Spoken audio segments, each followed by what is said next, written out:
আসসালামু আলাইকুম। ওয়েলকাম জানাচ্ছি আমার ব্লগ ভিডিও চ্যানেল আরবি সুইট ড্রিমে। আমি একটু অসুস্থ, সেজন্য কথাটা ভালো করে হয়তো বোঝা যাচ্ছে না। তো একটা কুয়াশাচ্ছন্ন সকাল, কুয়াশাটা অনেকটা কমে এসেছে কারণ শীতটাও কমে যাচ্ছে আস্তে আস্তে। তো এই শীতের সকাল হয়তো আর পাবো না, সেজন্য রোদ পোহাচ্ছিলাম একটু নাস্তা করার আগে। তারপর যাব ব্রেকফাস্ট করতে। এই তো খুব সুন্দর একটা ব্যস্ততম শহর দেখা যাচ্ছে, সবাই কাজের জন্য বেরিয়ে পড়লো।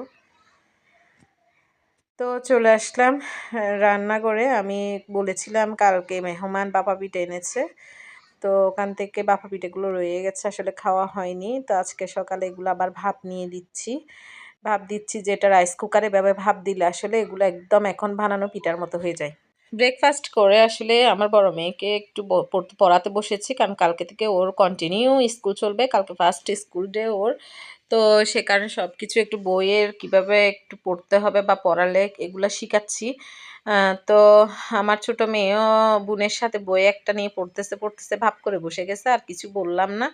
ও ব্যস্ত থাকুক বই নিয়ে, তাহলে আমাকে আর ডিস্টার্ব করবে না। আমি ওকে পড়াচ্ছিলাম, ও পড়তেছে। তো কালকে স্কুল নিয়ে যাব। তো বাচ্চাদের পড়িয়ে এখন চলে আসলাম কিচেনে কাজ শেষ করতে।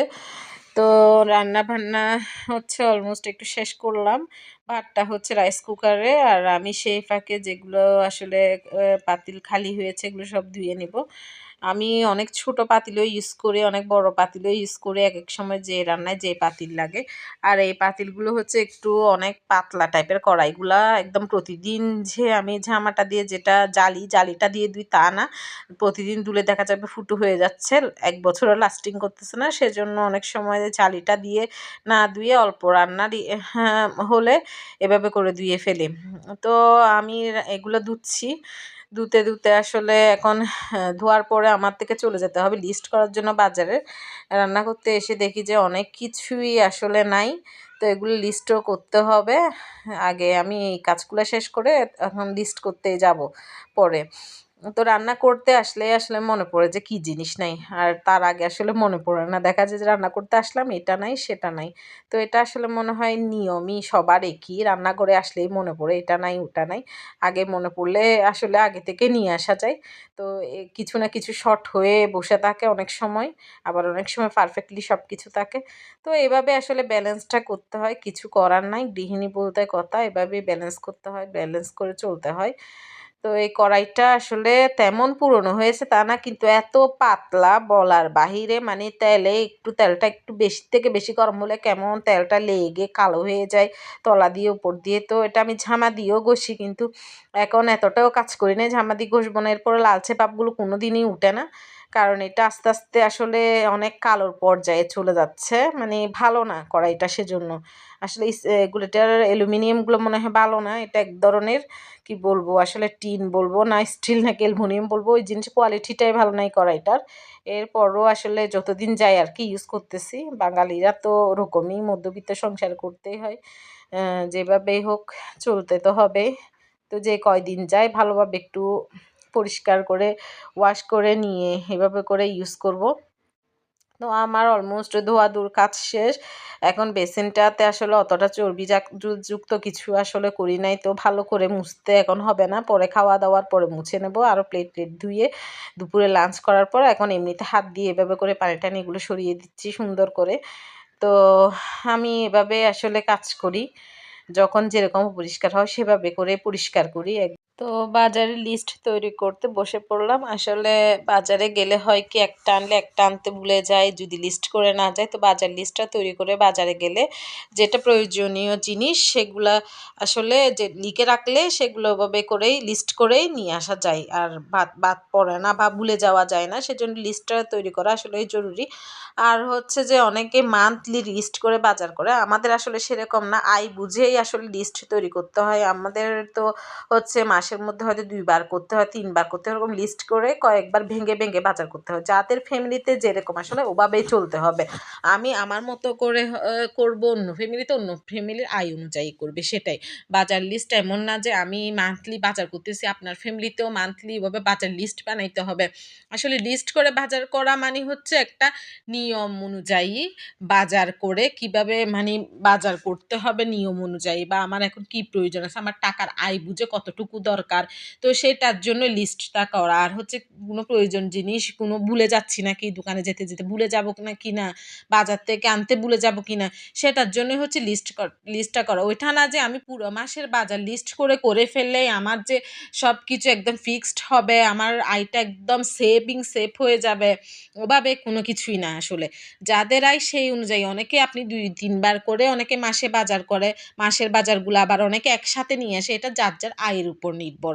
তো যার যেভাবে ইনকাম ওভাবে করেই করতে হবে, আপনার ইনকাম বুঝে আপনার। তবে লিস্টটা তৈরি করে যদি বাজারের একটা লিস্ট বানিয়ে করা যায় সেটাই ভালো। এখন আমি বেলকনি থেকে কাপড়গুলা নিয়ে নিব। খাওয়া-দাওয়া শেষে আসলে বাচ্চারা ঘুমাচ্ছে। সেই ফাঁকে আমি কাপড়গুলা শুকাইছে, শুকনা কাপড় নিয়ে ভাঁজ করে আলমারিতে রাখতে হবে। তো কাপড়গুলা বেলকনি থেকে নিয়ে নিচ্ছি। বাচ্চাদের কাপড় আছে, আম্মুর কাপড় আছে, আমার কাপড় আছে। অনেকগুলা কাপড় শুকানো হয়ে গেছে। আর বাতাসে নড়ে-চড়ে এবড়ো-তেবড়ো হয়ে যাচ্ছে। সেজন্য নিয়ে ফেলতেছি, তাড়াতাড়ি ভাঁজ করব। নিয়ে গিয়ে এগুলো বাচ্চাদের কাপড় নিচ্ছি। বাচ্চাদের আসলে অনেক কাপড় জমা হয়ে যায়। এগুলো আমার আম্মুও ধুয়ে দেয় বেশিরভাগ। আমিও দুই। তো বাচ্চাদেরকে ঘুমাতে দিয়েছিলাম, আসলে ঘুমাতে দিয়ে আমি বেলকনিতে কাপড়গুলো নিয়েছিলাম ভাঁজ করে রাখার জন্য, কিন্তু দেখি যে আমার বাচ্চারা আসলে ঘুমের ফান করছে, ঘুমাবে না। ওরা যেই কথা সেই কাজ, ওরা উঠে চলে আসছে, আসার পর আমার কাপড় ভাঁজ করা দেখতেছে, আবার আমি কি করতেছি সেগুলো দেখতেছে, আর আমি আমার সাথে কথা বলতেছে। আমি বললাম যে কেন ঘুমাওনি, ওরা বলতেছে আজকে ঘুমাবো না, আরো দুষ্টু দুষ্টু কথা বলতেছে, আমার সাথে তর্ক করতেছে। তো যাই হোক, ছোট মানুষ বুঝে না। তো ভাবলাম যে থাক, আমি একটু ফ্রি হয়ে শুয়েই দিব। ১ ঘন্টা ০.৫ ঘন্টা হলো একটু আমার সাথেই শুয়ে থাকবে। তো আর বিরক্ত করতেছি না। বললাম যে মাম্মার সাথে শুয়েও। এটা বলে আমি কাপড়গুলো আসলে ভাঁজ করে রাখতেছি। বাচ্চাদের আসলে কাপড়-চোপড় এগুলো আসলে এখন কোনটা কখন পড়বে এলোমেলো অবস্থা। কারণ গরম কাপড়ও পরতে হচ্ছে ওদের, আবার সুতির কাপড়ও পরতে হয়। কারণ এখন জানি কয়দিন বেশি শীত পড়ে, আবার কয়দিন দেখা যাচ্ছে যে স্বাভাবিক একটা অবস্থা। তো এই শীতকালটা অন্যান্য ঋতুর তুলনা, অন্যান্য শীতকালের তুলনা, অন্য বছরের তুলনায় একদম ডিফারেন্স একটা শীতকাল। এটা একদম ডিফারেন্স। গরমের কাপড়ও লাগতেছে, আবার শীতের কাপড়ও রাখতেছে। মানে কি পরবে কোনো ইয়া নাই। তো সব কিছু আসলে একসাথেই রাখতে হয়। যখন যেরকম ওয়েদার অনুযায়ী সেভাবে পরাই। তো ওরা যেহেতু একটু গেঞ্জিটা বেশি পরে, এগুলো গরমও বেশি না, শীতও বেশি না। আবার দেখা যাচ্ছে যে সুতির কাপড়টা অনেক সময় পরে, একদম শীত না পড়লে। ওরকম আরকি ব্যালেন্স অনুযায়ী পড়তেছে। কথা বলতে আমার কাপড় ভাঁজ করা শেষ। তো কাপড়গুলো ড্রয়ারে রেখে দিচ্ছি, যেটা যেখানে রাখতে হবে সেখানেই রেখে দিব। এই আরকি। প্রতিদিন আসলে মেয়েদের এই কাজগুলাই করা প্রত্যেক দিনের কাজ হয়ে যায়। কিছুই করার থাকে না, সংসারের কাজ বলতে কথা।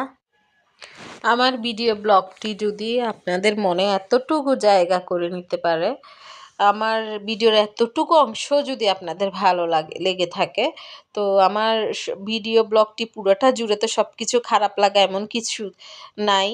তো কিছুটা হলেও ভালো লাগার আছে। তো এতটুকু যদি ভালো লেগে থাকে, একটা লাইক করবেন, সাবস্ক্রাইব করে দিবেন, আর আমার ভিডিওটি সম্পূর্ণ না টেনে দেখবেন। আর নতুন নতুন কমেন্ট করবেন, আমাকে অনুপ্রেরণা জুগাবেন। তো বাচ্চারা খেলছে, এগুলো একটু ভিডিও করলাম। ওরা ঘুমাবে না তো ঘুমাবে নাই, খেলতেছে, তো কিছু বলতেছে না। ছোট বাচ্চা মাঝে মাঝে রুটিন এদিক সেদিক করে ফেলে। তো ওরা খেলতেছে। কালকে এমনিতে আমার বড় মেয়েটা একটু বিজি হয়ে যাবে, তাই আর রাগ করতেছি না। Thanks for watching. আল্লাহ হাফেজ।